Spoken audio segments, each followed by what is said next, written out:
திருப்பூர் தேவா.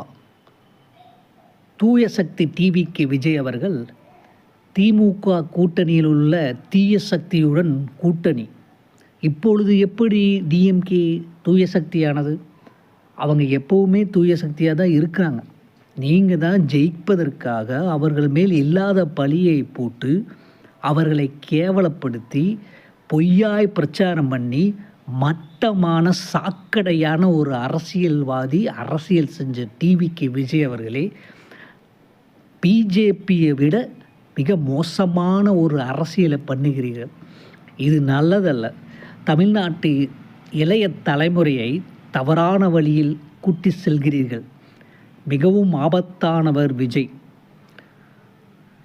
அமைதியாக இருப்பவர்களை நம்புவது மடத்தனம் என்று பழமொழி உண்டு.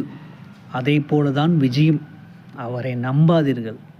மாயாஜால மாயை உருவாக்கும் போலியான ஒரு மனிதன், அரசியல்வாதி.